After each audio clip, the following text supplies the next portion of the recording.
सामने आई बाढ़ भूस्खलन की सबसे बड़ी वजह। अब प्रकृति खुद दे रही इंसान को सजा।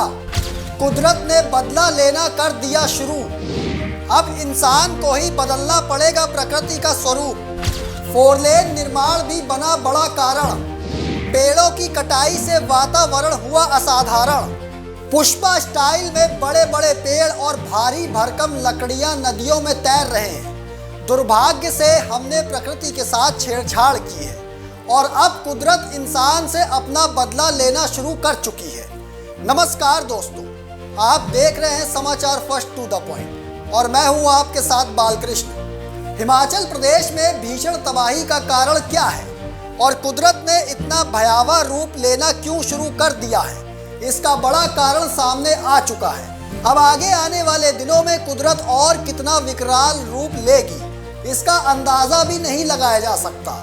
ऐसा इसलिए क्योंकि इंसान इतनी बड़ी गलती कर बैठा है कि अब गलती करने का मौका प्रकृति देने के मूड में भी नहीं है, क्योंकि प्रकृति खुद ही इंसान को सबक भी सिखा रही है और इस गलती को सुधारती भी जा रही है।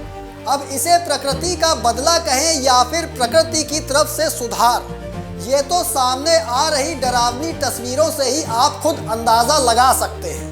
लेकिन देश की सबसे बड़ी अदालत सुप्रीम कोर्ट ने आपदा पर चिंता जाहिर की है और सख्त टिप्पणी करते हुए हिमाचल प्रदेश सरकार से जवाब मांग लिया है। राष्ट्रीय राजमार्ग प्राधिकरण NHAI, केंद्र सरकार, राष्ट्रीय आपदा प्रबंधन अथॉरिटी NDMA समेत 4 राज्य सरकारों हिमाचल प्रदेश, उत्तराखंड, पंजाब और जम्मू कश्मीर से सुप्रीम कोर्ट ने नोटिस जारी कर 2 हफ्ते में जवाब मांगा है। खासतौर पर सुप्रीम कोर्ट ने हिमाचल प्रदेश में नदियों में लकड़ी के बहकर आने से जुड़ी तस्वीरों का उल्लेख भी किया है। चीफ जस्टिस ने कहा है कि ये बड़े पैमाने पर जंगलों की कटाई की तरफ इशारा करता है।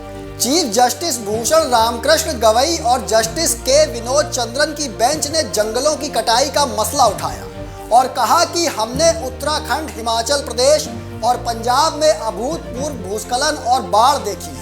मीडिया रिपोर्ट से यह भी पता चला है कि बाढ़ में भारी मात्रा में लकड़ी के लट्ठे इधर उधर बह रहे थे।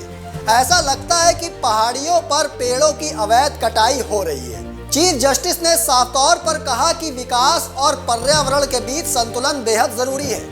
बेंच ने अनामिका राणा द्वारा दायर याचिका को 2 सप्ताह बाद सुनवाई के लिए सूचीबद्ध किया और सॉलिसिटर जनरल तुषार मेहता से सुधारात्मक उपाय सुनिश्चित करने को कहा है। सुनवाई के दौरान सॉलिसिटर जनरल तुषार मेहता भी कोर्ट में मौजूद रहे। जजों ने सॉलिसिटर जनरल तुषार मेहता से कहा कि वो इस मामले पर संबंधित अधिकारियों से जानकारी लें और कोर्ट को सूचित करें। जजों की तरफ से जताई जा रही चिंता पर सहमति जताते हुए सॉलिसिटर जनरल मेहता ने कहा कि हमने प्रकृति से इतनी छेड़छाड़ की है कि प्रकृति ने भी जवाब देना अब शुरू कर दिया है। इन सबके बीच ऐसे में सवाल ये उठता है कि क्या अब इंसान के पास प्रकृति के कहर से बचने का कोई रास्ता बचा ही नहीं है। प्रदेश में पेड़ों की अवैध कटाई अगर भूस्खलन का सबसे बड़ा कारण है तो फिर सरकारें इस मामले को लेकर गंभीर कब होंगी? क्या इसी तरह हर साल हम और भी तबाही का इंतजार हमेशा ऐसे ही करते रहेंगे या फिर इस तबाही को रोकने और सुप्रीम कोर्ट की चिंता पर कुछ सकारात्मक कदम भी उठाएंगे? खैर, आप क्या राय रखते हैं, हमें कमेंट बॉक्स में ज़रूर बताइएगा। फिलहाल मुझे दीजिए इजाज़त, तब तक के लिए धन्यवाद।